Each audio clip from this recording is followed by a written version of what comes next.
কেন্দ্রের রেজাল্ট খান দিয়ে তারপরে মাধবপুর জানলাম আর সোনারগঞ্জ জানলাম। এ তামাশা চলবে না, তামাশা চলবে না, তামাশা চলবে না ইনশাআল্লাহ। এই মাধবপুরে সুন্নি জনতা, মাধবপুরে শান্তিপ্রিয় জনতা এবারে নির্বাচন সারা বাংলাদেশের রোল মডেল হিসাবে সোনারগঞ্জ মাধবপুরকে আমরা দেখাই দেবো ইনশাআল্লাহ। রেজাল্ট দিয়ে যেতে হবে ইনশাআল্লাহ। কোন ধরনের লাল চোখকে আমরা ভয় পাই না, রেজাল্ট দিয়ে যেতে হবে। আমি প্রশাসনকে বলবো কাহিনী করবেন না, আধিপত্যবাদের খপ্পরে পড়বেন না, পেশি শক্তির কবলে পড়বেন না। ওই যে বান্ডেলটা খাই লেছে না, এখন যদি 2200 দিতে না পারে, এখন যে মুম্বাইতে জোয়ারটা উঠতে গেছে জানি, এখন 2200 যদি ভোটটা দিতে না পারে তাহলে তোমার বান্ডেলটা ফেরত দিতে দিব। ঠিক আছে কথা, ঠিক আছে না? এই হলো মূলত বাতের বাস্তবতা। হ্যাঁ, যখন মোমবাতি জেগে উঠছে আর বান্ডেলটাও খায়া লাইছে, আর বান্ডেল কিন্তু কেউ আইন না রাখে না, গিলালা কিন্তু, আর গিলাল এলিকার ফেরত দেওয়ার মন চায়। তো কিছু বিষয় কিন্তু এরকম ঘটতেছে, এগুলো মানুষ আমার কয় আর কি, আমি বুঝতেছি যে আর কি। কারণ কি লেগে এদের যারা পরিবার পরিজন আছে এরা অন্য দলিল কিন্তু বের, পরিবার কিন্তু মোমবাতি আগুন কিন্তু ঘরের ভিতরে লাগছে, লাগছে না? তো সবকিছু মিললে কিন্তু ঘরে বাইরে লেগে গেছে। এখন কত হইলো, আমার কথা হইলো এটা যে মোমবাতির যখন গণজোয়ার উঠছে, এখন এটারে দাবাইবো কেমনে, তখন তারা পথ বাইছে নিছে মামলার পথ, হুমকির পথ। এজেন্ট যদি থাকে তাইলে তাকে বের করে দেওয়া হবে। গতকাল একজন বলছে এই এলাকাতে মোমবাতির এজেন্টকে দেওয়া হবে না। আমি যখন বক্তব্য শুনছি, রাত্রে শুনছি, সকালবেলা আমি ওই এলাকায় গেছি আমার দল আমার লোকজন নিয়ে। আমি বলেছি যে নির্বাচন আসছে, নির্বাচন চলে যাবে, আপনি আপনার এজেন্ট দেন, আমি আমার এজেন্ট দিই, আপনি প্রচার করেন, আমিও প্রচার করি, আপনি ভোট চান, আমিও ভোট চাই, জনগণ 12 তারিখে যারা পছন্দ হয় তাকে ভোট দিবে, এটার নামই রাজনীতি, এটাই তো জনগণের আকাঙ্ক্ষা। কথা বলছি, এর বাইরে কিছু আছে? আমি বলছি যে দেখেন, এবারে নির্বাচন নিয়ে জনগণের মধ্যে যে একটা আকাঙ্ক্ষা তৈরি হয়েছে, এই আকাঙ্ক্ষা রুটম্যাপটার বিপরীতে যদি আপনি বাধা হয়ে দাঁড়ান, তাহলে কিন্তু শান্তিপ্রিয় জনতা অবশ্যই কিন্তু বুলেট না ব্যালটের মাধ্যমে জবাব দেবেন। ঠিক আছে কিনা? তাহলে আপনি একটু সতর্ক থাকবেন।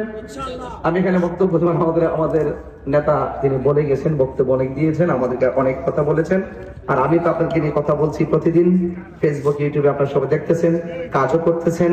আমি এতটুকু বলবো আপনাদেরকে, যদি আলাদা আলাদা থাকেন তাইলে শেষ, যদি একসাথে থাকেন তবে বাংলাদেশ। অনেকে বলে যুবক ছেলেদের কিনে আমি চলি কেন, আমি বলছি যুবক জাগলে বাংলাদেশ জাগে। আমার যুবকদেরকে যারা মামলার হুমকি দিয়েছে, আমার ছেলেগুলোকে যারা মামলার হুমকি দেয়, ওরা স্টুডেন্ট, ওরা ছাত্র, ওরা সমাজের দায়িত্বশীল না, ওদের বিশাল বড় একটি মন আছে, বিশাল বড় একটা প্রতিভা আছে। এই ছেলেগুলোকে যখন মামলার হুমকি দেওয়া হয়, তখন আমাদের যুবকদেরকে বলবো, যারা যুবকদেরকে, যারা তরুণদেরকে মামলার হুমকি দেয়, এরা ভালো রাজনীতিবিদ না, এরা হলো অর্থের পিছনে লেগে থেকে তারা স্বার্থের নিচের রাজনীতিবিদ। কথা বলেন ঠিক না? আপনাদেরকে কি করতে হবে? আগের দিন রাত্রে কেন্দ্র পাহারা দিতে হবে, পরের দিন সারাদিন কেন্দ্রে থাকতে হবে। ভিতরে যারা থাকবেন সব কিছু বোঝার পর একবার জায়গা 3 বার গুনবেন, 3 বার জায়গা 4 বার গুনবেন, বুঝে হওয়ার পর লাস্টে সিগনেচার দিবেন। আর আমাদের নেতাও বলছে, আপনারাও বলছেন, আমরাও বলি যে 3 দিন 4 দিন পরে নাকি রেজাল্ট দিব।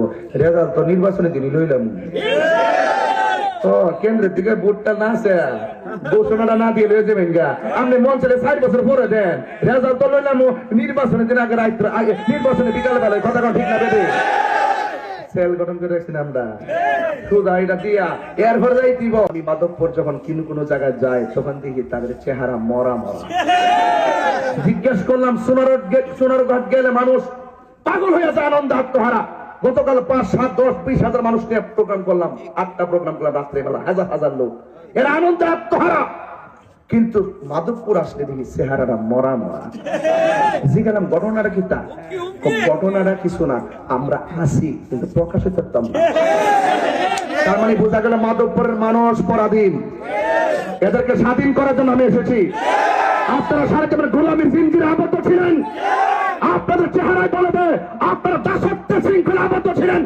সেই গোলামীর জিনজির ভেঙে দিয়ে আপনাকে স্বাধীন করে আপনার বাক স্বাধীনতা, আপনার অধিকার আপনাকে ফিরিয়ে দিয়ে বাঘের বাচ্চার মতো বুক ফুলে বলবেন আমি বাংলাদেশি, ভোট আমার অধিকার, বাংলাদেশে আমি ভোট দিয়ে আমার অধিকার আমি প্রয়োগ করে।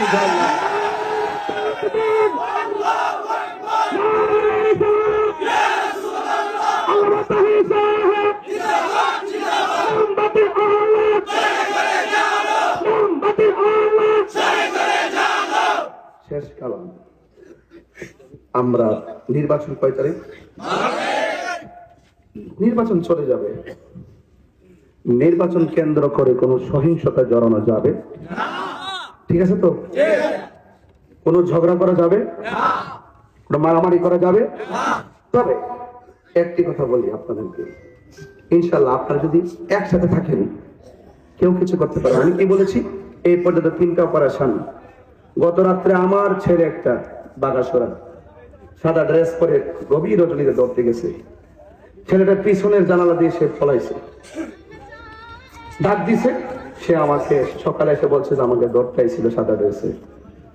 প্রশাসনকে ইনফরমেশন করা হলো, এর আগেও আমাদের লোকটাকে সাদা ড্রেস করে ধরতে গেল, প্রশাসন কয় আমি জানি না।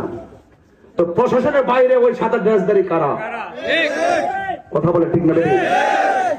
সোজা যদি এমন কোন লোক আসে জিজ্ঞাবেন আপনি কোন থানা থেকে আইছেন, আপনার কার্ড কি, আপনার নেম প্লেট কোথায়, আপনার অস্ত্র কোথায়, আপনার পরিচয় কি, যদি পরিচয় দিতে না পারে বাকিদের বাইন রাখবেন, মাইরেন না, কি করবেন? বাইন্দা রাখবেন, সাদা ড্রেস বুঝি, কালা ড্রেস বুঝি। আর যদি সত্যিকার প্রশাসন হয় তাইলে বলবেন আমার অপরাধ কি, কোন অপরাধ আছে, আমার ওয়ারেন্ট আছে, আমার কোন ইস্যু আছে, ইস্যু দেখান তাইলে আমাকে নেন, সারা লড়বেন না, পারলে আমার একটা ফোন দিবেন। আর মোমবাতির সমর্থনকারীকে আমি আবারও বইলা দিই, মোমবাতির সমর্থনকারীদেরকে আজ থেকে প্রায় 1 মাসের উপর থেকে হুমকি দেওয়া হচ্ছে। আপনারা বুকে হাত দিয়ে বলেন একটা মামলা করতে পারছে? একটা ধৈর্য নেওয়ার সাহস পাইছে? আমি বলছি একটা মোমবাতির সমর্থক দৈরা থানার লোক, আগে মুক্তি তারপরে নির্বাচন। আপনারা ভয় পান কেন? আমি বলছি আপনাদেরকে বুক ফুলে দাঁড়াতে হবে, ঠিক না? ঠিক না? মনে থাকবেন ইনশাল্লাহ। এই সমস্ত আধিপত্যবাদের খপ্পর থেকে আমরা এগুলো আমরা বুঝি। আমি আপনাদের সাথে আছি, আমাদের সাথে এটা না, সারা বাংলাদেশ আপনাদের সাথে আছে। আপনারা সাহসের সাথে ইনশাল্লাহ কেন্দ্র পাহারা দিবেন, দিবেন ইনশাল্লাহ। আমি বলি পক্ষ প্রতিপক্ষকে বলি, নির্বাচন আসছে, নির্বাচন চলে যাবে, এই জানাজার মাঠ কিন্তু ওই জন্য এখানে মিটিং করতে এসে 2টা জানাজার নামাজ আমরা পড়ছি। পৃথিবীতে কেউ থাকবে না রে ভাই, আসছে আমরা জামুগা। কেন যে আমরা আসছি নির্বাচনে আপনারা বুঝতেছেন, এই সার্বভৌমত্ব রক্ষায় আসছি। দেশের মানুষ অনিরাপদে ভুগতেছে, সনাতন ধর্মীদেরকে অবহেলা করা হচ্ছে।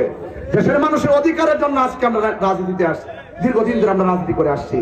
আমাদের রাজনীতির ভিতরে সন্ত্রাসী, চাঁদাবাজি, খুন, গুম ইত্যাদি কিছুই নাই। কথা বলেন ঠিক কিনা? এই দেশের মানুষের পাশে দাঁড়ানোর জন্য আমরা এসেছি। চা শ্রমিকদের সঙ্গে শেষ কালাম, চা শ্রমিকদের সঙ্গে যে অর্থনীতি বৈষম্য করা হয়েছে তাদের সমস্যাগুলো স্থায়ী সমাধান করতে হবে, তাদের শিক্ষা প্রতিষ্ঠান করতে হবে, স্বাস্থ্য চিকিৎসার ব্যবস্থা করতে হবে, এবং তাদের সন্তানগুলো দেখেন চাকরি ক্ষেত্রে যাই কষ্ট করে লেখাপড়া করে চাকরি ক্ষেত্রে যাওয়ার পর ওই অর্থের কাছে তারা হেরে যায়, বিভিন্ন ধরনের সিন্ডিকেটে চাকরি হয়ে যায়। আমি বলবো চা শ্রমিকদের জন্য আলাদা একটা কোটার ব্যবস্থা করতে হবে। কথা বলা ঠিক না বেঠে? দরকার আছে। এই চা শ্রমিকরা 175 টাকা পায়, এটাতে কি চলে? এত কষ্ট করে লেখাপড়া করায়, এদের কথা কেউ ভাবে না। বারবার তাদেরকে এমপি মন্ত্রীর প্রতারণা করেছে। আশ্চর্য মানুষগুলোর কাছে বারবার চা শ্রমিকরা বিশ্বাস হারাইছে। আমি তাদের বিশ্বাস ফিরাই দিতে চাই। যারা বলে আমার বাড়ি ব্রাহ্মণবাড়িয়া, এখানে কেন, এলাকা কি উন্নয়ন করছি, আবার বইলা দিয়ে যায় এলাকা কি উন্নয়ন করছি। মনে হয় যেন আমি আগে স্বরাষ্ট্র মন্ত্রী ছিলাম। হ্যাঁ, স্বরাষ্ট্র মন্ত্রী ছিলাম, এমন ভাবে মনে হয় আমি স্বরাষ্ট্র মন্ত্রী ছিলাম। এমন মনে হয় যেন একবার বানায় দেখেন। 55 বছরে আপনাদের এলাকার নেতারা যা করতে পারছে না, ইনশাল্লাহ আমি আপনাকে কইয়া দেখাই দিয়া আমি যামু, আপনারে কইবেন যে আমার দেশের 55 বছরের নেতারা যা করতে পারে না, তাহির হুজুর তা কইরা দেখাই দিই। আমি আগে নেতাদের মতো যায় যায় ওই যে ব্রিজের মধ্যে ফিতা মাপ দেয়, প্রতি বছর কোয়াই নদীর ব্রিজটা মাপ দেয়। হ্যাঁ, ওই ফিতা মাপ দেয়, ওই কোন কালে তো দান করছেন, খালি বারবার ইডে তুললেন। ঠিক আছে, যাই হোক, এখন মাপামাপি নাই। আপনাদের অনুরোধ করে কই, আপনারা সবাই এক আছেন ইনশাল্লাহ? এক আছেন ইনশাল্লাহ? সাহস অন্তর আছে তো? আমি মরছি না তো? মরছি না তো? বাচ্চা থাকলে এক একটা যেটা বসে সামনে যা বসে এগুলোকে বিড়াল না, এগুলো সব বাঘের বাচ্চা। এখানে কিছু হলে আওয়াজ বাংলাদেশে হবে। আর নির্বাচন নিয়ে কাহিনী করলে ওই টেকটাম থেকে তেতুলিয়া কাহিনী হবে ইনশাল্লাহ। এতটুকু বলবে, ন্যায্য দাবি আদায়ের লড়াইয়ে আমরা সাহস দিয়ে কথা বলবো। আইনি প্রোটেকশনে নির্বাচন কমিশন আমাকে বারবার বলেছে যেখানে অসঙ্গতি হবে আমাকে বলবেন। আমি অনেকগুলো রিপোর্ট জমা দিয়েছি, তারা আশানুরূপ আমাকে অ্যাকশনও দেখিয়েছেন। তবে এতটুকু বলবো, আমরা আইনি প্রক্রিয়ায় প্রত্যেকটা কথার দাঁত বাংলার জবাব দিব ইনশাআল্লাহ। মার্কাটে কি ভাই? মা বোনদের কাছে বলবেন তো ইনশাআল্লাহ। আল্লাহ আপনাদের সকলকে কবুল করুন। আমিন। আসসালামু আলাইকুম ওয়া রাহমাতুল্লাহি ওয়া বারাকাতুহু।